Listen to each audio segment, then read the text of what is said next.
Yeah,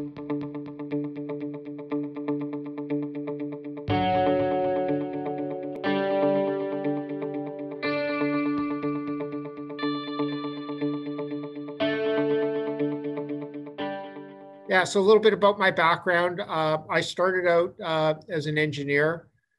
Some of you will have gone to engineering school. I can still remember my first day where they said, less than a third of you will actually practice engineering through your career. At the time, I thought, no, I'm going to be an engineer. And that didn't last very long, frankly. So I worked as an engineer for about 5 years of my career and then went on into doing more roles, more in the business area and more in the strategy area, as sort of my bio indicates. So I have no specific training in business. I don't have an MBA. I just sort of learned as I went and worked along some really smart people. I actually started my career at a company called Amoco, which no longer exists. It was bought by BP. And during that time, got exposed to Shell and decided when I graduated to switch over to Shell. And I started as a very technical person. I had a graduate degree and they wanted me doing technical work.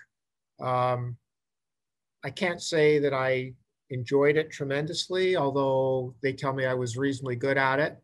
And that included getting a stint over in The Hague, doing some highly technical work on some international things. And I actually worked on some offshore Australia LNG projects back when no one really knew what offshore LNG was about. So really fortunate to get exposed to that. And living in Europe was pretty awesome as a young person career. I have to say travel was fantastic. Anyway, came back to Calgary and started working in M&A transactions. At that time back then, there was no such thing as an M&A group. There wasn't a lot of acquisition or merger activity. And I was just really technically strong and good with computers, and I could analyze a lot of data very quickly. So I got asked to work on some acquisition projects.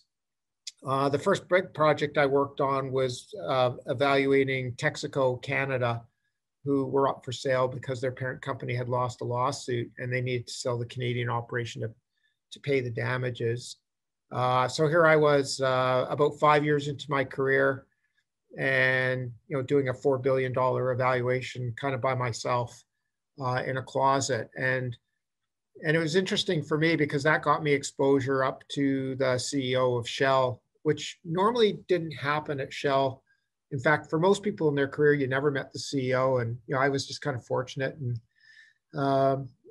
got to meet him. It turned out we lost the bid, and nothing happened. My career just kind of progressed on, and about 3 or 4 years later, I got a call on a Friday afternoon saying, you've been reassigned up to work in the CEO's office starting on Monday, and I really didn't know much about what that was about, but one of the themes I want to leave you with is sometimes the dots in your career will get joined in ways that you'll never imagine. And so it turned out that this was a new CEO other than the one I'd met before, but someone I was exposed to on that first project was now working for this new CEO, and he wanted to look at some acquisition projects. And so next thing I knew, I was promoted way ahead of my time, frankly, and working in the CEO's office, which got me, lots of career exposure and a lot of business exposure. And it was a real eye-opener for me because I learned about, kind of from a front row seat, what it took to run a large corporation. And what I would tell you all, and I know everyone starts with sort of stars in their eyes and everyone wants to be, rise the ladder.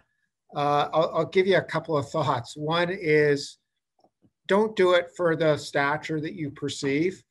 I would tell you it's really, really hard work and it's easy to backseat drive, but the mantle of responsibility and having to make, multi-billion-dollar decisions and be accountable is an enormous weight. And you also feel the weight of all the employees. There's a lot of people dependent on you. So my experience has been, don't do it for the perceived stature. And when you get there, it can be pretty lonely some days because, you know, the buck does stop with you. So I would suggest to you, think about how you can have a rewarding career and gather good experiences along the way. And your career will go where it's going to go. And you may rise up through the ladder, you may not, but that's not really what it's been about for me. One of the things I'll tell you about is, you know, be passionate about what you're working on. You got a long haul in front of you, a lot of years. And my own experience is it's really hard to get up and come to the office every morning if you don't like what you're doing. And so you should be passionate about what you do and you should be interested in what you do. And it turns out that as I got exposed to energy, I'm really passionate about it. And I think energy is critical for humanity. It's behind everything we do. It's not just about how you fill up your car with gasoline, but it's about how you heat your home. It's about how we get our goods to market. It's about how we grow our food. So for me, energy is fundamental to our modern way of living. And I'm very passionate about it. And I feel like when I come into work, it's not just about making money, but it makes a difference for people. This is an older slide, but you know, at the sense of being a little politically incorrect here, I would say a couple of things. You're going to all hear about energy transition. And yes, energy systems are transitioning as they have through the history of humans. Arguably, they're transitioning faster now than they did in the past, but I would suggest to you that almost everything is going faster now than it did in the past.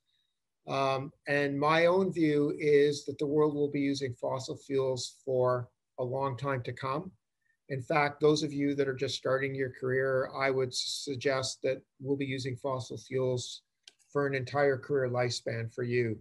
I just don't think that we have the technologies currently available to rapidly transition off of fossil fuels. And affordable and reliable energy is fundamental to everything we do. So that's a little bit of my soapbox, but I'm very passionate about it. I'm not anti-renewable. I'm not anti-wind. I'm not anti-solar. I'm not anti any energy. In fact, I'm pro all energy that is affordable and reliable and safe to supply. But I would suggest to you that hydrocarbons are going to be a big part of that. So here's some things that I've learned. And as I said earlier, when I think about my career, you know, way back when I started Shell, they used to talk about technical expertise, business expertise, and relational or people expertise. And I would suggest to you that they're all important. And it doesn't matter whether you're going into a role as an executive or you're working as a team member. If you're going to work in the energy industries, or in fact, most industries, I think you want to be skilled in all three arenas. So I think understanding business is really important. I think understanding people and how groups of people work together is really important. And I actually take my hat off to your generation. You folks are more savvy about people and relationships and self-awareness than anyone in my generation ever was. So you guys are starting like way ahead of the curve, but the expectations are going to be higher on you as well. And then I think it's important to know how things work and where they come from. And, you know, I'm quite sad that many people in society now, like they have no idea where anything comes from. You know, you flip your light switch, the lights come on, you have no idea where your electricity comes from. You don't know where your food comes from, et cetera. And I think having some technical expertise is important. And in my career, I would tell you when I was making multi-billion-dollar investments, it was important to know what was behind the numbers that went into those business models. And this is kind of the key between success and failure. Having said that, I also know lots of technical people who have no idea about how to make money. And that's important too. So message to you is, I think you want to be broad, and I think you want to have experience in all three dimensions. What I've learned really quickly, first, as I said, be passionate, love what you do. I'm never sure if you love what you're good at or if you're good at what you love, but I think both are important. And I think you really have to want to come into work every day. And for me, when I come into work and I want to be here, I think I do a better job. not to sound too much like your grandfather here, but, work hard. It's a very, very competitive world. And I would tell you, your world is more competitive than the one I grew up in, and it was competitive enough. And so you got to work hard, and it's work hard every day and do a good job and take pride in your work. And if I look at sort of what got me ahead in my career, it was actually being pretty good at what I did. I worked hard and I took pride in my work, and I did the best job I could every day, and it makes a difference. And some of you will start your careers with an advantage of skills that some of your peers may or may not have. But what I would tell you is what gets you ahead at an early stage will dissipate as you advance, because you'll get into a realm where the competition will get stiffer too. And you might be the smartest person now, but 5 years from now, you'll be with people that are just as smart as you. So, you're going to have to work hard, and you're going to have to compete. And there's always going to be someone that's just as smart as you and probably smarter. And so, you got to pull all the levers, including working hard. My own experience is be curious and learn as much as you can. And when I talk about learning, I don't mean go on courses. There's things that you can learn just by observing things around you. Most people would describe me now as a business guy, not a technical guy, not an engineer. And I have absolutely no training in it. I learned on the job. I learned from incredibly talented people around me, and just be curious and ask questions and observe. And I think you should plan on being a lifelong learner. And that means being curious and read about a lot of things, and read things outside of your narrow bandwidth. Just be curious and be inquisitive and learn about things. Number 5 on this list for me, build and maintain relationships. When I think back about steps forward in my career, invariably there was a connection to a relationship that I had built somewhere in the past. And it might have been 6 months in the past, and sometimes it was 5 years in the past. But those relationships have been very instrumental in my career. And I haven't built them with any sort of grand scheme or Machiavellian approach. I just think, maintain relationships, get to know people, be seen as a person with honesty and integrity and all those good attributes. And you never know when a good relationship will pay a dividend. Many will not, but some will. And you should think about maintaining relationships. And earlier in your career, when you're working hard, that can be hard to do. But I found it to be very instrumental in my career. Number 6, be flexible and adaptable. Whatever you think your career path is going to be, I would tell you with 99.9% certainty that your career will take paths that you would never imagine. As I said, when I started in school, I didn't know the first thing about business. I didn't know anything about energy. I didn't know anything about oil and gas. And my career has taken twists and turns that I would have never imagined. And I can recall a time when I was at Shell in a senior role, and a young person came up to me. They thought that somewhere there was a big giant room where we had everyone's name and org structures, and we had a grand plan for everyone's career and where everyone was going to go. And I can tell you it's nothing of the sort. And I do remember once getting a promotion, and I inherited the staff planning binder from this manager. And I looked at the succession plan for that role. And my name wasn't on the succession plan. So somehow I got promoted in this role, but that wasn't the plan. So be flexible and be adaptable. And whatever you think your career path is going to be, as I say, it's probably going to be different. But as long as you're working hard, doing a good job, and being curious, I think good things will happen for you.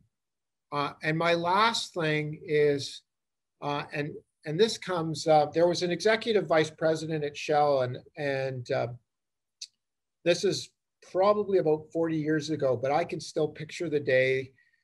This VP was addressing a large audience at Shell, And he gave us a little bit of a lecture, frankly, on reputation. And at the end of the day, no one's going to remember exactly what you did in your career, but they will remember your reputation. And as you advance in your career and it goes on, you will find times when you're challenged about questions of ethics. And what I would say to you is never, never, never jeopardize your reputation.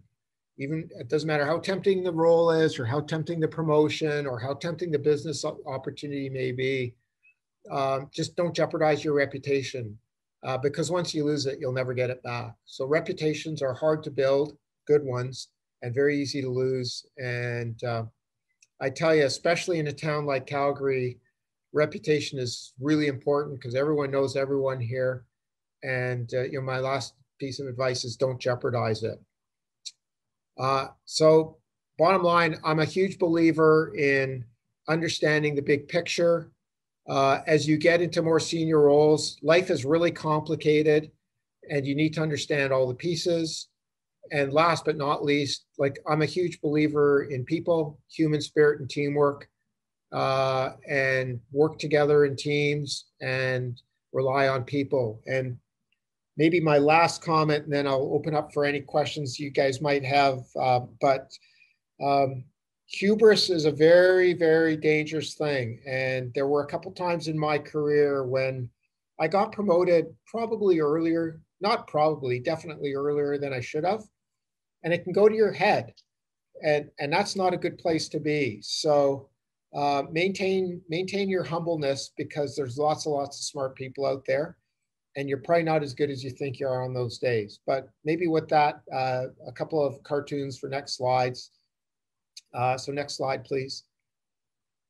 One of the vice presidents at Shell showed me this cartoon, and this again is probably like 35 years ago, but it stuck with me, and you can read it. But this is, every day the gazelle wakes up and it knows it has to run faster than the lion. And the lion wakes up and it's got to run faster than that gazelle. And so that's going to be your career. Doesn't matter what you are, wake up every day and run hard and compete and do the best you can. And you're not going to win everything, but you'll look back with pride at the things you do. And last but not least, so next slide. Every accomplishment starts with a decision to try. So don't be afraid to fail. You're not going to succeed and you're not going to accomplish big things if you don't try and if you don't take risks. So with that, I'm happy to take any questions or comments you have. It's not rocket science for me. I'm not a brain surgeon. But I tell you, after 40 years, I frankly pinch myself most mornings. I can't believe how fortunate I've been. And the pride of my career is not about the title. It's not about the money. It's not about the advancement. The most rewarding things I have are when people come to me that I've worked with in the past and reminisce, and at times come and say, Bryan, that was like the best experience I've had in my career. And for me, the most rewarding things are sharing experiences, positive experiences with teammates, and sharing pride and accomplishments that we did together. So our first question is, how much do you think the energy industry will change in the next generation of employees? It's going to, in your generation, when you finish, you won't recognize it from when you started. And I can say that with confidence because it's the industry as it is now compared to when I started is totally different. So when I started, there were large multinationals. They dominated the industry. There were no independents. There were no juniors. The business when I started was totally different than it is today. Totally. And as I said, I think things are changing faster and faster. So where it's maybe changed over kind of twice in my career, it's probably going to change over 5 times in your career. And that's why you're going to need to be flexible and adaptable, because whatever you think it is and what it's going to be now, it will not stay that way.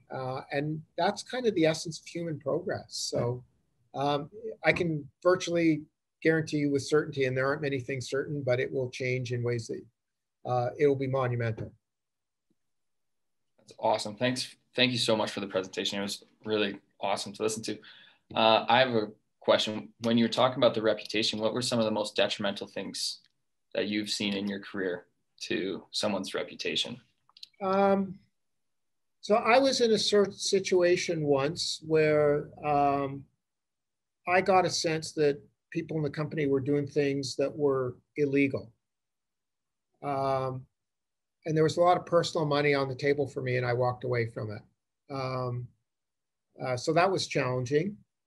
There was a time when I was working for a large multinational, who's in my resume, so you know who it is. And I was given instructions to do a business deal in a way that, you know, kind of was right at the edge of my ethics. And I had to confront that. And you know, to say no would have been, you want to talk about career limiting. This was coming from like basically the number 2 guy at Royal Dutch Shell. And he said, Bryan, here's what you're going to do, and here's how you're going to do it. And I said, gee, is that legal? And I got a lecture of this is how the world works. And I said, yeah, I hear you, but is it legal? And I actually conferred with legal counsel and got some advice, and you know, got myself comfortable that it was, but it was right on the edge, I'll tell you. So there will be times when, you know, you may be given orders that you say, I don't know if that's ethical, or I don't know if it's legal, and they're challenging, and it can be your career on the line. It can be a lot of money on the line, and it happens, and it happens more frequently than you might think. And in those situations, how can you walk away with that, from that, and still, you know, not have it detrimental to your work kind of space, if that makes sense? Yeah. So for me, the number one thing is when you wake up in the morning, you got to be able to look in the mirror. And if you can't do that, like everything else is secondary. If you can't look in the mirror with pride, and if it becomes about your self-esteem, like there's no career for me, there's no amount of money in the world that's worth giving that up. It can be tempting at times, but you know, at least for me, it doesn't fit with my value system. Just the same way, I will not run a workplace that puts you know, our workers at safety risk. And you know, there's times when you can cut corners, and you know, go look at BP Macondo or whatever, you know, blowouts. You will be tempted at times to cut corners, to save costs, to go faster, to make a little bit more money. And you have to be prepared to know where to draw the line and when to say, no, that's a step too far. You know, I just won't take that step, right? And it sounds easy, but I'll tell you, in the heat of the moment, when you have to confront it, these can be challenging. Sometimes the best you can do isn't enough. How do you deal with failure at times in your career? You dust yourself up, you get up, and you get back in the game. I mean, I'll give you an example. I mean, in the last, we've been competing on a project that I really, really wanted to get. And it looks to me like we're going to lose. In fact, I'm all but certain that we're going to lose. It pains me to even say that word. I'm very competitive, but it is what it is. And so you look back and you say, first off, would I have done anything different? My answer is no. I can't think of anything I'd do different. But even if I could, you know, hindsight is 20/20. And you just have to say, I did the best I could at the time. Maybe I've learned some things and file those away. And then you have to get up and get back in there and play the game again. And you're not going to win all the games, and you're going to fail. And you're going to do some things. You're going to make some dumb mistakes. You know, one of my large acquisitions, there was a lot of pressure on me to do a certain acquisition. And we paid too much for it. And I knew we were. You know, I have a regret. And these are big mistakes. That was $2.5 billion. So, you you can learn a lot from that. But I didn't say, well, that's it. I'm never doing another transaction again. And you just got to get up and get back in there.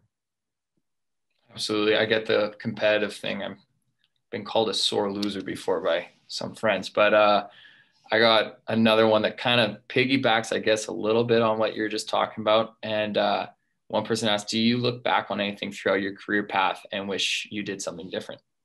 Oh yeah, lots of things. I actually wish, in a funny way, I wish I could start my career again today.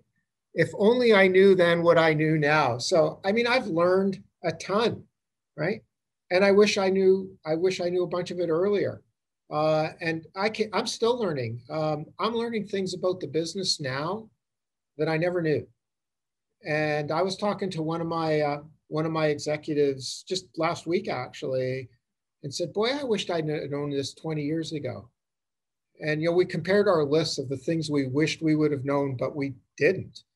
But you know what? The good thing is we know them now and we're using them now. So you're going to keep learning and you're going to wish there's some things you did different. And I did some really bonehead things, right? And hindsight is great. So what I tell you is learn from your mistakes because you're going to make them and try not to make them.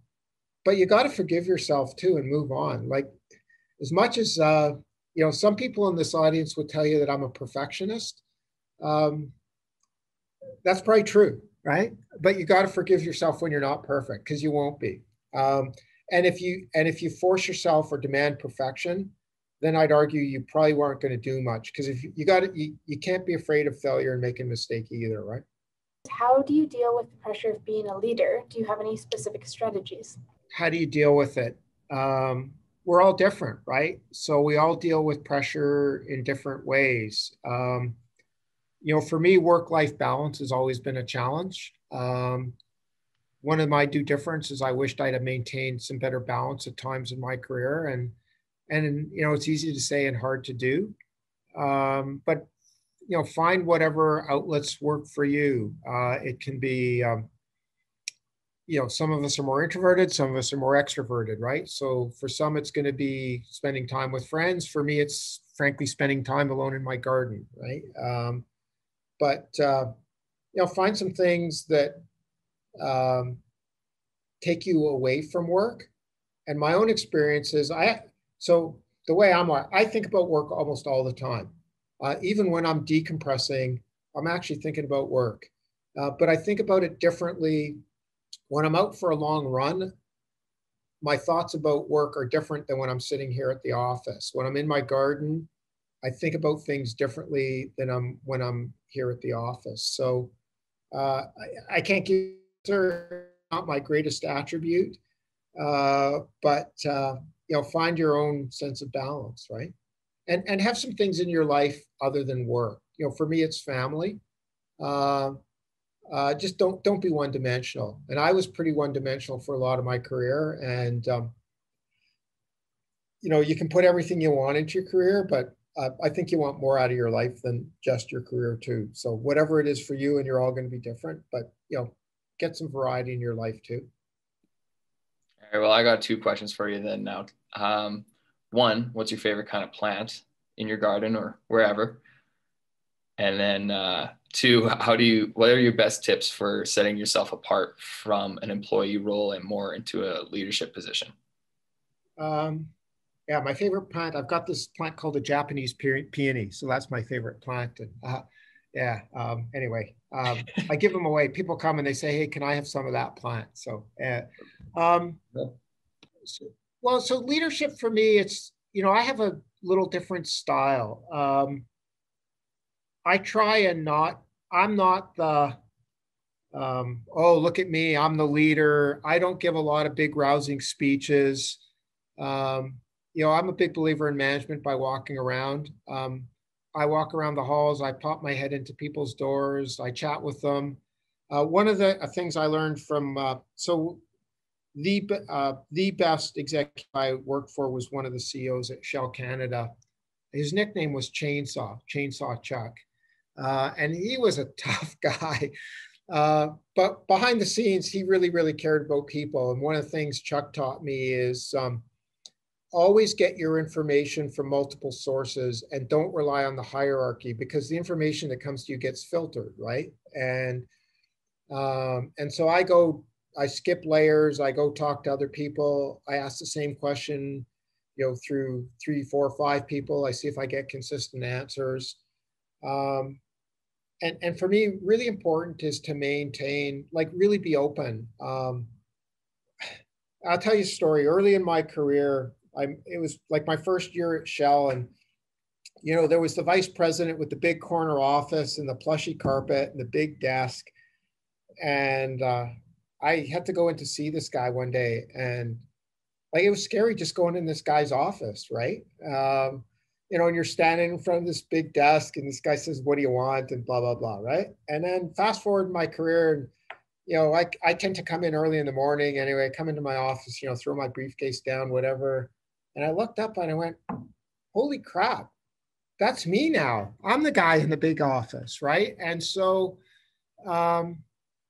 you want to stay approachable. So for me, it's not the day when it's like, oh, it's gone to your head and you're the vice president or you're the CEO. I'd say the day that happens, I think you've lost it, right? You got to be approachable. And at least in our company, like I want anyone to be able to come in and challenge me, debate me on something. At the end of the day, I do have a job, and I say, I've heard everyone, and here's the decision now. And everyone's, what I do with my executive team, and these guys have worked with me all for 30, 35 years. I say, here's my decision. I've heard everyone. Sometimes someone wants to go left and someone wants to go right and someone wants to go up and down, and you can't do them all. And, at the end, I have to make a call. And then I say, okay, I've made this call. Is there anyone that can't support this? First off, on any ethical grounds. And you may agree or you may disagree. It might not be what you would have done. But going out of this meeting, you got to support it. And if you can't support it, speak your piece now, because then the assumption is we're all on board. So to me, you got to be able to straddle that, and you got to be able to make the call when it has to be made. But I personally don't like positional power, because I think people are less influenced. When you're doing something because you're told to, I think you approach it with less vigor, less passion, less energy. So that's just my philosophy. I'm not sure if that answers your question, but that's the way I look at it. So the next question says, how do you recommend a young employee make a good impression on or stand out to management? Do a good job. Don't do a good job. Work hard, just do a good job. Having said that, when I started my career, doing a good job is not enough. You actually have to tell people about it. So there is a little bit of, I won't say self-promotion, but don't assume that everyone knows exactly what you're doing, but don't be promotional, okay? So you got to be straight up with people, but don't be shy about showing people what you've done, and be proud of what you've done, but don't brag about it. I personally don't like superlatives, so don't go and say, look, I've done a fantastic job. Let your work speak for itself, but make sure you tell people, what you've done. And they may not always notice it. We get busy, right? So I'm in meetings, your boss is in meetings. You're going to do stuff that, if you don't tell someone about, they may not know about. The other thing I tell you is, if someone asks you a question you don't know, tell them you don't know. The worst thing you want is if you try and BS your way through an answer and it's obvious, that's never a good thing. So if you don't know, just say, I don't know, and I'll get back to you. Here's a question. Success requires taking chances. What do you say to the people who are scared to step out of the box and try new things? I'm sad for you. It's, we've all got our tolerances. So what I'd really say is everyone's different, right? And if that's who you are and what you are, like, be comfortable with it. And that will lead you in certain directions, and that's okay. Like, it should fit for you. The last thing you want is to come into work, you can't be someone other than who you are, right? So you can push yourself to get into your discomfort zone.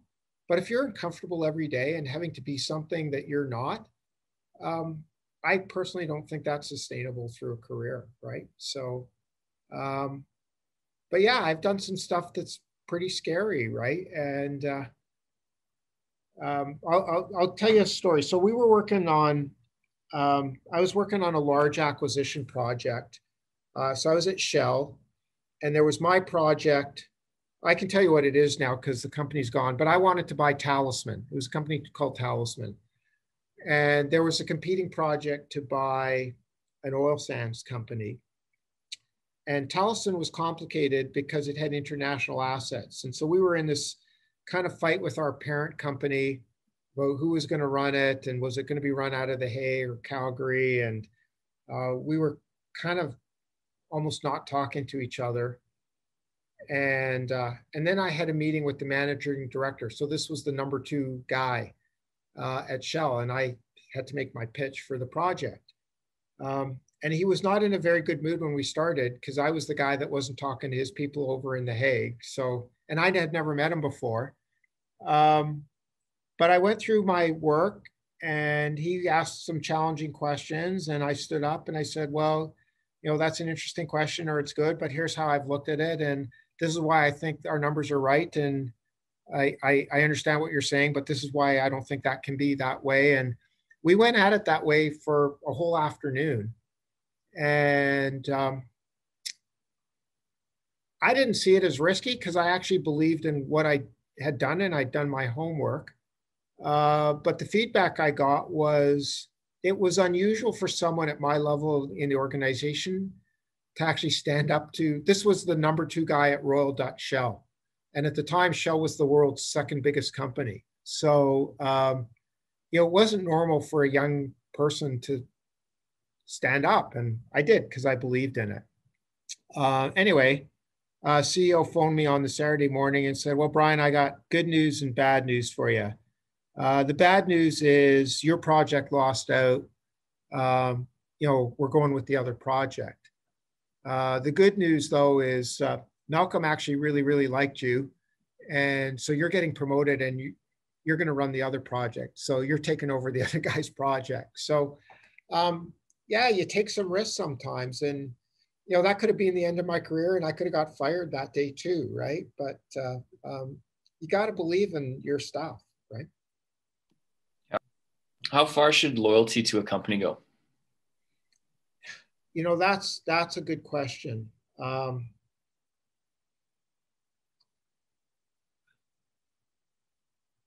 This is just how I'm wired. I'm wired as I'm either like 0 or 100%. And for me, I see loyalty and trust that way. I don't have gray zones of trust. It's either I trust you or I don't trust you. I'm either loyal or I'm not loyal.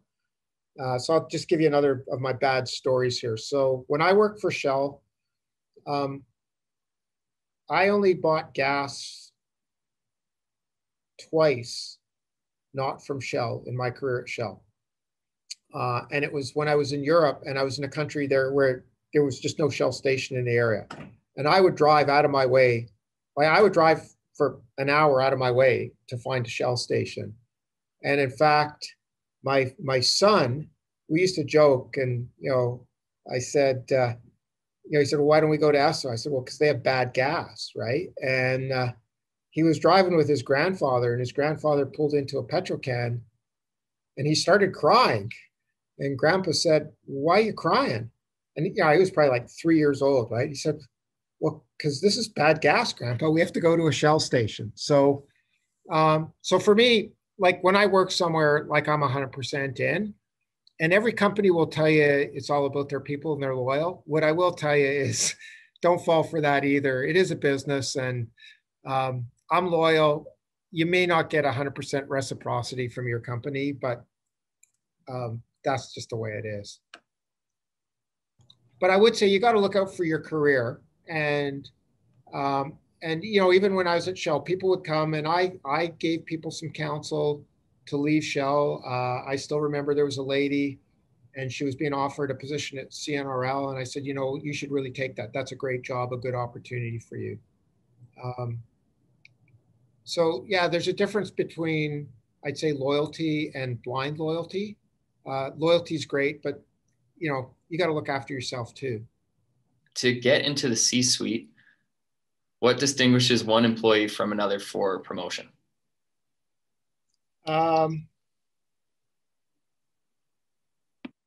I think it's that combination. So a few things. You got to see the big picture, and it's putting all the pieces together. People tell me I'm strategic. It's pulling all the pieces together and seeing how they fit. It's about being able to work with people, about having business acumen and technical and operational acumen. You need them all. If you're very narrow, I think it's hard to be a CEO. Yeah, you need a lot of pieces, right? And you got to recognize, you know, you're not going to be the deepest in anything, and you're going to have to rely on a team around you because you can't be the best and smartest at everything. For me, it's about stitching all the pieces together, though, and knowing how to do that. Absolutely. So when you say strategic, do you mean like your backup plans have backup plans, or you really have to give it the pros and cons kind of? Strategic for me is, you know, I use hockey metaphors, but you guys don't. That works for me. A bunch of you guys have heard of a guy named Wayne Gretzky, even though he played before you guys were born. And Wayne used to say, I have a picture of Wayne, by the way, in the corner of my office, but Wayne used to say, you got to go to where the puck is going. And so for me, strategic is like, where's the business going? You know, it's having a business focus, but at the end of the day, you can have a business model, but you know, in our industry, like if the oil or gas doesn't come out of that wellbore, it doesn't matter how good that business model was, right? But having said that, if the oil or gas comes out of that wellbore, but it costs you too much and you don't make money, like that's no good. So for me, it's about putting all the pieces together, and it's about seeing not where things are, but where they're going, right? And it's seeing combinations that other people don't see. Right. That's where you see business opportunity. I don't believe in just following the pack and doing what everyone else is doing, because if you do what everyone else does, you're going to get the same result as everyone else, right? How do you shoot down an employee's idea without losing a good relationship with them? I think there's a way you can do it. So first off, you got to listen to understand.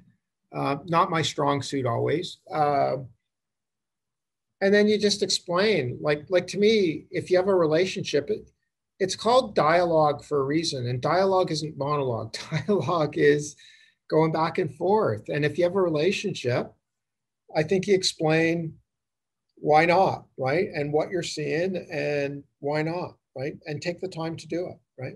My experience is people respect you for it, right? And they appreciate it. And if you do it well, they learn something from it, right? And you know what? Sometimes I'm wrong. Sometimes you go to shoot it down, and as you get into it, you go, you know, maybe I'm wrong. Maybe you are right. And that's happened. So like that's where you want to have a dialogue. Definitely. I think this is probably our last question, but we'll see how it goes. Is there one thing or more you recommend we absolutely do not do in order to advance our careers? Yeah. Do not lie, cheat, step on someone else's head. Like bottom line is, like, don't do things that you would regret and be embarrassed by the next day. Act with dignity, act with integrity, and never give that up. Like, just don't do it ever. No matter how tempting the opportunity, no matter how scary it is, that would be my absolute don't do it.